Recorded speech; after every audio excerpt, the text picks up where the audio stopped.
Hello everyone, my name is Allison Candiday, and today I'm going to be showing you how to create a graph for a functional analysis in Excel.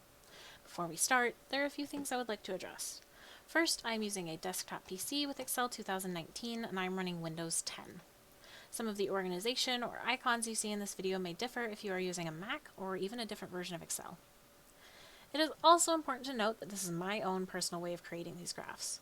There are so many different tools you can utilize within Excel and so many different ways to do things, and I encourage you to explore Excel to find different ways that just might work better for you. My end goal with this video is to provide a good starting point for those of you who might not have as much experience with Excel or graphing in general. So, now the first thing we want to do when graphing a functional analysis is to actually run a functional analysis and collect data. So I have prepared a sample data sheet, including some sample data for one of my sessions. So you can see up here I filled out the data sheet with the date, the session, the condition, as well as my students' initials, and my initials as the therapist and data collector. So this is going to be my first session. It was a control session, and I am taking frequency data on self-injurious behavior. So as you can see here, I have 1, 2, 3, 4, 5, 6, 7, 8, 9, 10 instances of SIB. I'm going to divide that by the total number of minutes, which is a full 10-minute standard FA. So that's going to be 10, and that comes out to a nice clean 1 response per minute. So I have also compiled the rest of my session data onto a singular Word document seen here. So I chose to run 3 different conditions, 3 full times. So you can see I had a control and an attention and a demand condition, and I just repeated that series. I find that 3 data points allows me to start seeing a pattern of responding, can help me make more informed decisions as I move forward. So here is my sessions, my conditions, and the responses per minute for each of those sessions. Okay, now the next thing we're going to do is open an Excel document, and we're going to enter in our data. And this data might look a little concerning at first. There seem to be a lot of gaps, but this is actually going to be very helpful as we continue with our graphing. So as you can see here, I have my sessions as a column, as well as each different condition as their own separate column. So I have control and attention and demand, and I'm only going to enter in data for the appropriate session that corresponds to the appropriate condition. So I'm not going to enter in zeros here, as this will actually mess up our data, as it implies that we took data for attention and demand conditions during our controlled conditions, which is not true. So we're going to leave those blank as we move forward, and the next thing we're going to do to create our graph is select this data. So you might have additional data including like therapist initials or the date, and that's fine, but these conditions and the sessions are the only thing we're really worried about as far as making a graph. So we're going to start here with the title of our column and move down to our furthest session, and this next step is pretty important. Go ahead and press and hold your control button on your keyboard and select that same number of rows for your other conditions. So I'm going to select my control, my attention, and my demand, and I'm going to hold that control button down the entire time. And as you can see, there are different borders around each of these columns to show that you selected them separately, as opposed to if you were to just click and drag, that only shows one major border. So I'm going to make sure that we have all of these columns selected individually. Now we're going to actually make our graph. So we're going to come up to this Insert tab on our top menu here. And we're going to come over to Charts, and we're going to select this Insert Scatter or Bubble Chart. And we're going to come down to Scatter with Straight Lines and Markers. And our graph should pop up in the middle of our sheet. We can kind of move it around. You can leave it here if you would like, but I find that it comes easier to navigate as we add more data if we make it into its own larger sheet within this Excel document. So I'm going to right click on my chart, and I'm going to come to Move Chart, and I'm going to select a new sheet, and I'm going to go ahead and title this SIB Graph.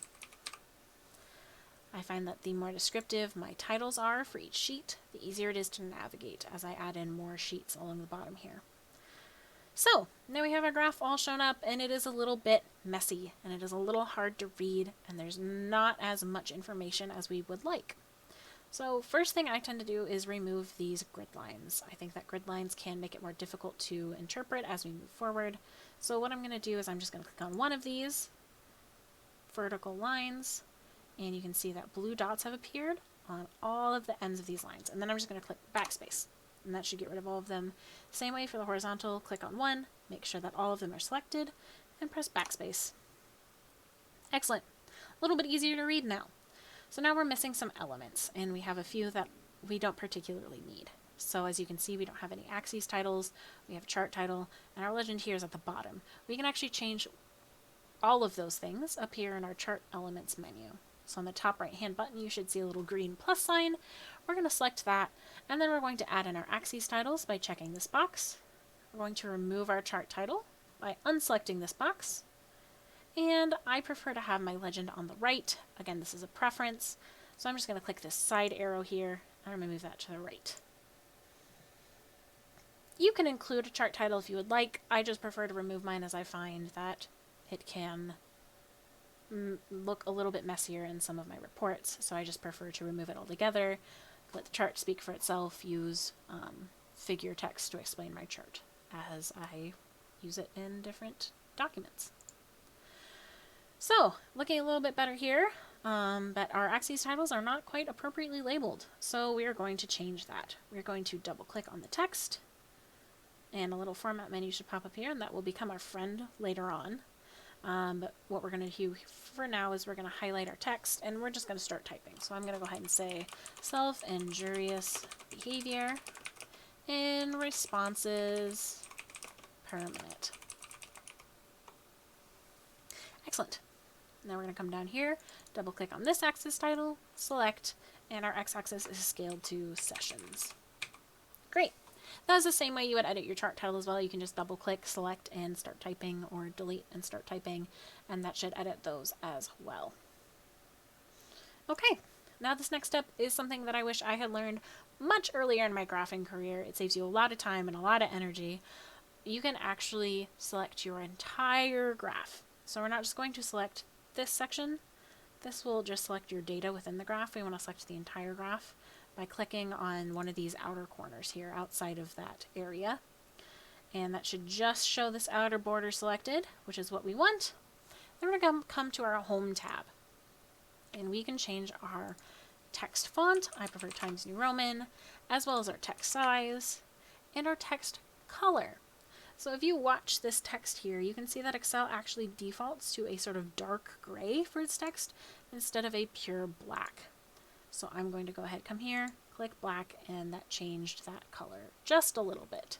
It's a little nitpicky, but I find that it is easier to read. And that changed the font size, and the color for our axes labels, our legend, and our axes values, which is excellent. Very easy, very quick, saves you a lot of time instead of going in and having to edit each of those elements ourselves. So now as we click all the way outside of our graph, you can see that we still actually have this little gray border on the outside as well. And I also prefer to move that, as I find it looks better as I'm presenting, like on a projector screen. It is a little less distracting, and then in reports I feel like it makes it feel more like a part of the entire document when it doesn't have this border. So if you choose, you can leave this border or you can remove it, personal preference. But we're going to select that same outside part of our graph, make sure that the outside is selected, and then we're going to come over to our formatting menu. Again, this will be our friend. You can find a lot of cool options in here. But the main thing that I want to do right now is remove this border. So I'm going to expand this border in my paint bucket icon menu, and I'm going to press no line. And then as I select out of that, we should no longer see a border. Excellent.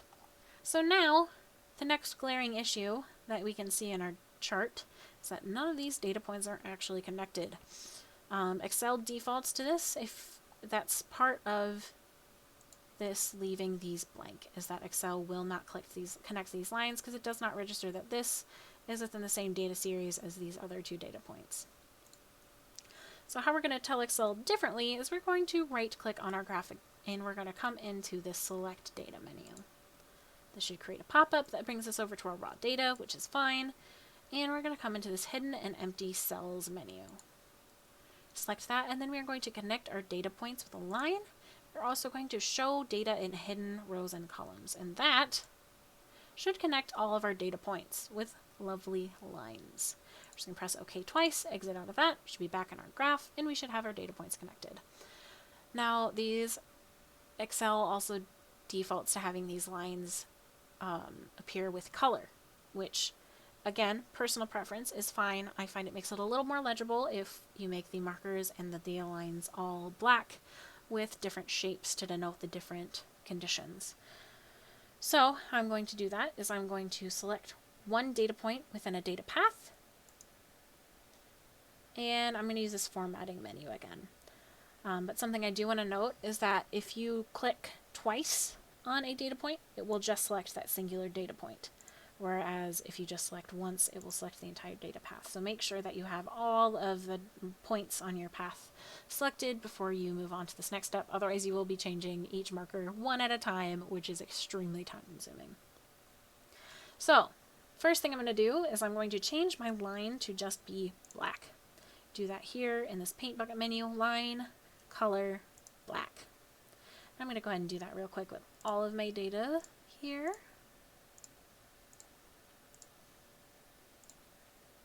Excellent. But now my markers are all still colors, so I'm going to go ahead and change that too. I'm going to select my first one again, and I'm going to come over to this marker section. So it is right next to the line on the top here. And then we should have all these new options pop up. So I like to expand all of these menus first. And I think I will leave my control. You can see my changes made here in this legend. I'm going to make my control a closed black circle.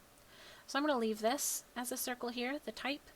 But I am going to change the size. I prefer to use like a size 6 or 7, just depending on how much data I have, how I feel like it looks, what looks the most legible. So I think for this graph, I'm going to go ahead and go with a 7. And then I'm going to fill it in with black.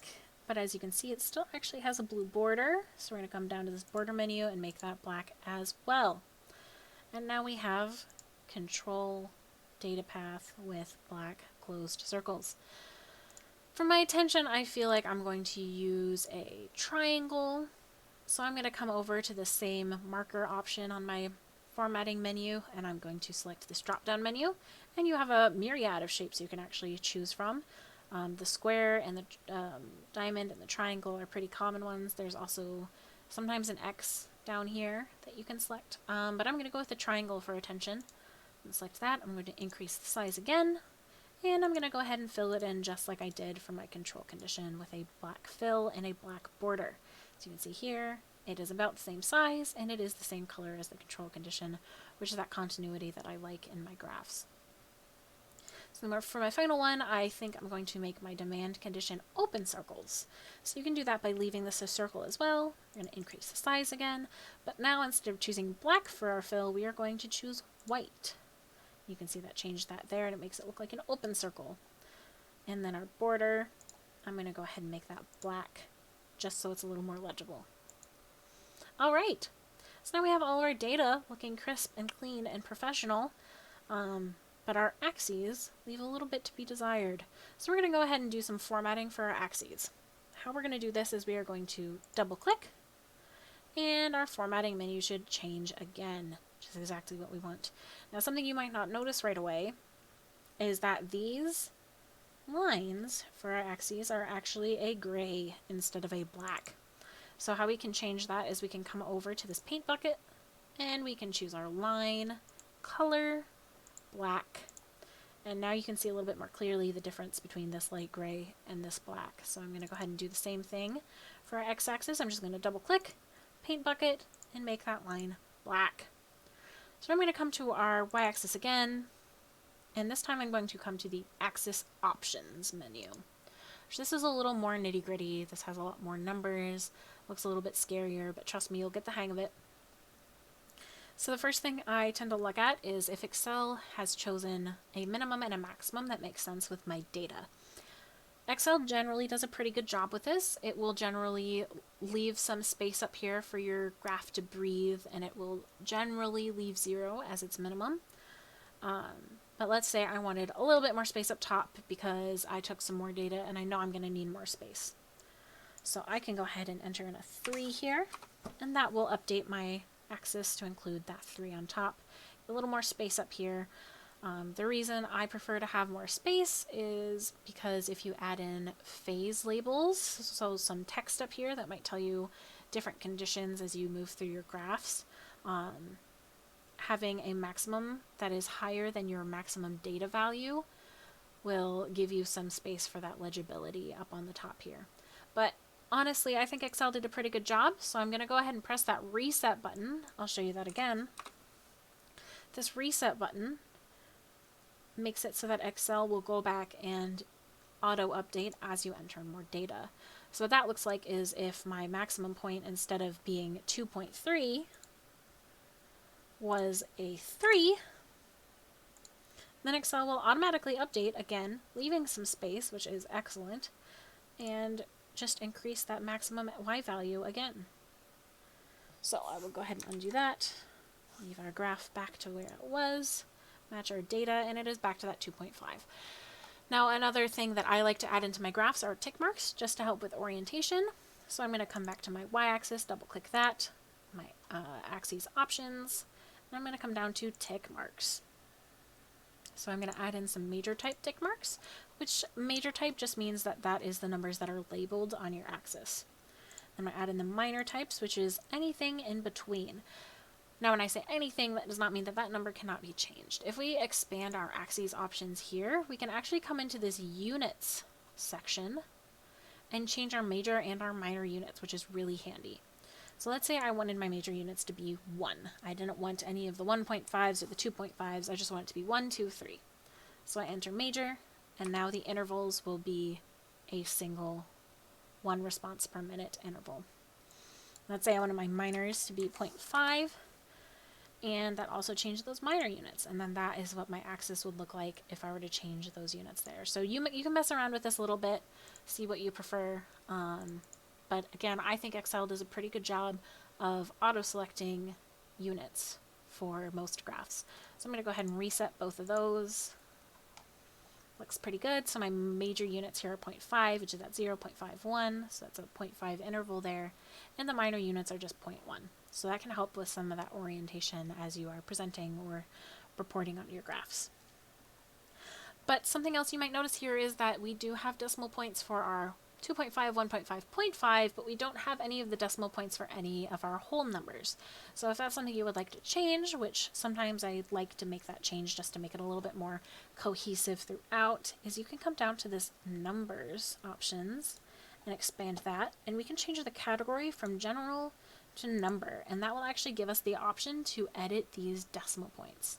So you change it to number, it defaults to 2 decimal places here, which is a little bit too much for what we need right now, so we can go ahead and make that a 1, and that should make it so that all of our Y values here have 1 decimal point after them, which is excellent. And that's going to be our Y-axis. Now moving to our X-axis, I'm going to double click on that, and it should pop up with this axis options again, which is just what we needed. So for this, I actually do recommend choosing your X-axis value to match your most recent session value. So in this case, that's going to be this 9 here. But as I enter in this 9, you're going to notice that sometimes the graph shifts outside. So as I make these different changes, you might notice a -1 pop up here. And if that happens, all you'd have to do is come here and manually change that to a 0.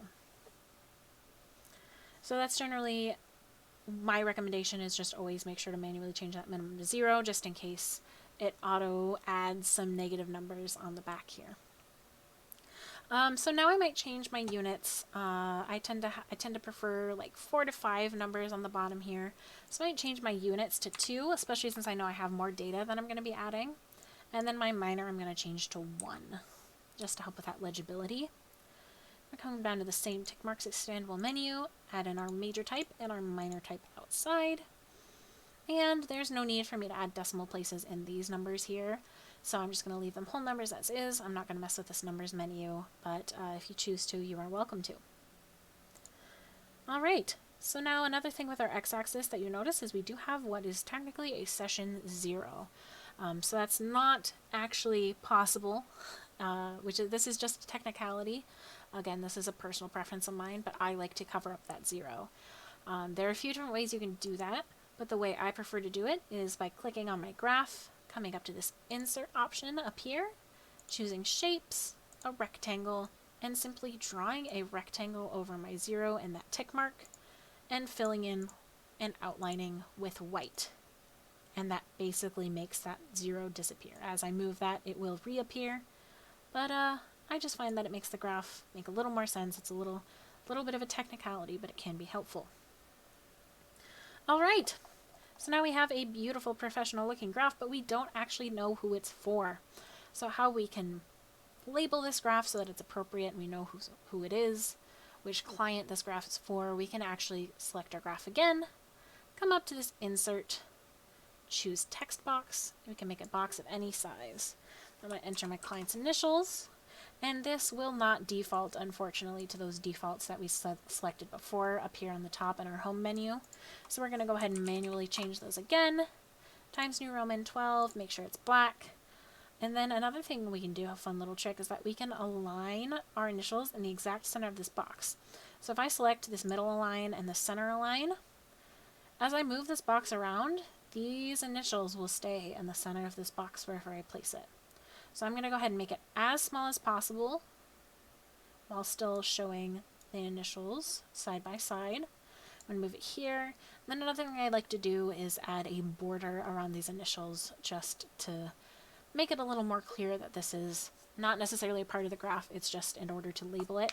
So you can do that by adding in a solid line here, and I'm going to make that color black. And now as I click out of it, you can see there's initials in a nice little box here.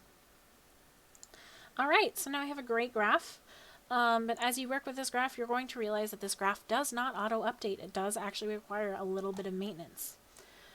So I would like to show you how to add in some new data. I'm going to jump over to our raw data again. I have some data hidden here that I'm going to unhide.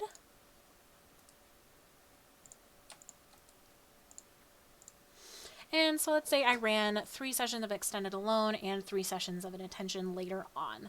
Right now I'm going to focus on adding in this extended alone condition, and later on we will look at adding in that attention condition. So I'm going to bop back to my graph, and I'm going to select and right click on my graph and go into select data again. So now since we are adding in an entirely new condition, we're not using any of our old conditions, we're going to need to add in a new data series. So we can do that by selecting add, and you're going to give this a proper title. As you can see on the bottom right here, this legend will actually correspond with whatever your series name is. So I'm going to type in extended alone here. And I'm going to click on this text box, come over to my data path, or my raw data, and I'm going to select the X values, starting here at the number value for sessions, and coming down to our most recent. I'm going to do the same for extended alone. I'm going to start at this top here, and you want these 2 columns to match in size. And a good way to check that is by checking to see if this section of this data and this section matches up just with different column names. So you can see this says that the data runs from A2, which is this unit, to A13, which is this unit. And this just means E2 to E13. So now that those numbers match, we know it's going to work out on our graph. Otherwise, you might get an error message or your graph might look a little strange as you enter in this data. So press OK and OK. Because we have manually decided that our x-axis stops at 9, Excel will not auto-update for us. So we're going to have to go back into our x-axis, double-click it, come back over to our axis options, expand our axis options menu, and we're going to increase this maximum to our most recent session, which would be 12. So we have this new data path that just showed up. As you can see, though, it is yellow. So we're going to go ahead and change that just like we did with the other data paths by clicking on one of the markers, coming into our line, making that line black, choosing our marker. I'm going to make this marker a square, a closed square. So I'm going to select square, increase that size, fill it with black, and make our border black as well. And now we've added in our extended alone condition. But often, we also want a phase line running through here. So how do we add in a phase line in a functional analysis? I'm going to center our initials underneath our legend again. And now, to add this phase line, we're going to right-click, go into Select Data again, And this is actually going to be a new data series. So we are going to add, and the series name, I'm going to call this phase line 1. And instead of selecting values for this in our data sheet, we are just going to manually enter some values here so that as we add in more data, our phase line stays the same and we don't have extra data strewn about in our raw data Excel sheet. So here I'm going to press the enter, and I'm going to use a left bracket. I'm going to enter in the number directly in between the last number of my old series and the first number of my new series. So that for this graph is going to be 9.5.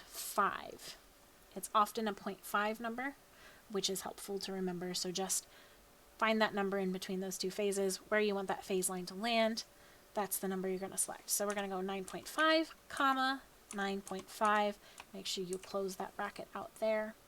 And then for our y values, we're going to do a similar equation. So we're going to do equals, bracket, 0, comma, 2.5. I chose that 2.5 because that's going to be our highest number on our graph. So that means that this phase line will run from 0 to 2.5. All right, now we're going to press OK, and that phase line should pop up here. Now this is something that will affect your y-axis maximum. So this is a time where you might come into your y-axis, come back to your axes options, expand that menu, and make sure that maximum stays at 2.5 like it was before. I thought that looked quite nice. So I'm going to leave it that way.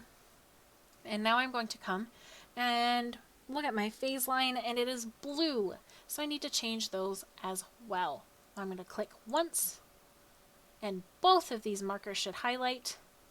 And I'm going to come to my paint bucket menu, change the line to black, and I actually don't need a marker here. So I'm going to come into marker, expand my marker options, and select none.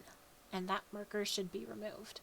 Now, as you can see, this also added the phase line in our legend, and that is not necessarily something we want. So how we can select this and get rid of it is we just click it a couple of times until this phase line 1 is highlighted, and then you can press backspace and it should get rid of that legend entry. Great! So now we have a standard FA and an extended alone condition.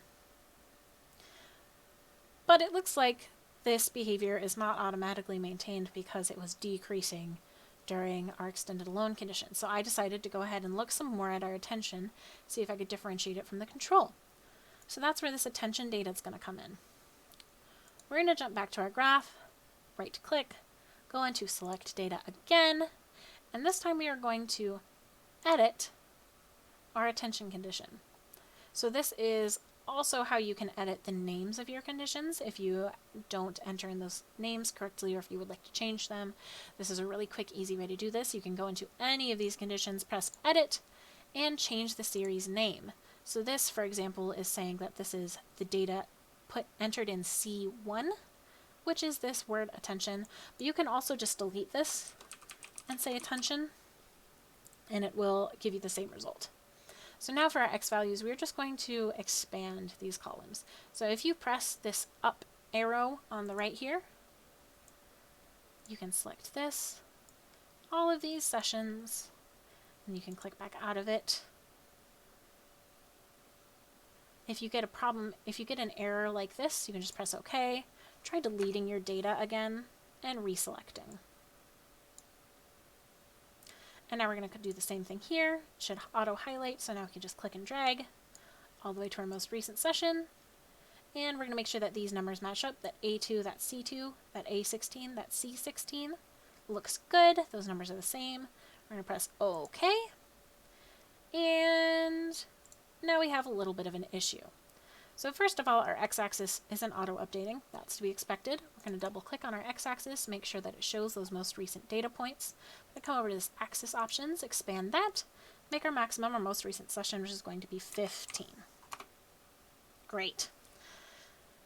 Now, we don't have a phase line, and this attention condition is connecting here. So how do we remove this line? Because if we remove this line, then that part should be all looking much cleaner. We're going to click on this data series, and if you recall, if you double click on a singular data point, it will only select that one data point. So in order to remove a line connecting 2 points, you want to click the most recent data point. So this is going to be the data point after the line. And we're going to come into our paint bucket menu, and we're going to press no line. And you want to make sure again that you only have the singular data point selected. And it should remove that line immediately before it. Excellent. So now we have our attention conditions separated out. You can tell that they were run at different times.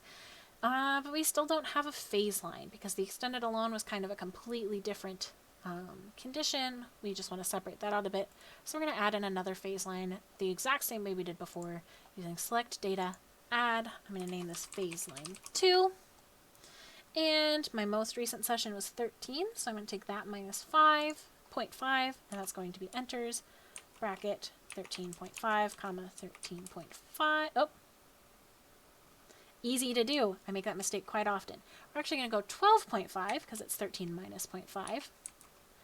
12.5, bracket, and we're going to delete these, and we're going to go 0 to 2.5, close bracket. Alright, and that adds in that news phase line exactly where we want it, right in between our latest session of our past condition and our newest session of our new condition. So that 12.5. Now we're going to press OK and make those same edits that we made before. As you can see, our phase line is now green, so I'm going to click on this line, make sure that both of these markers are selected, make the line black, and come into marker options, none. Exact same way we did it before. And we're also going to delete phase line 2 by double clicking and pressing backspace. Great, so now we have our full FA graphed. So that should be our full graph. If you would like, you can add some phase titles at the top. You can do this by changing the size of your graph. So you can click your graph, it'll create this inner border here around your graph. You can just drag this top down, give you some more space up here.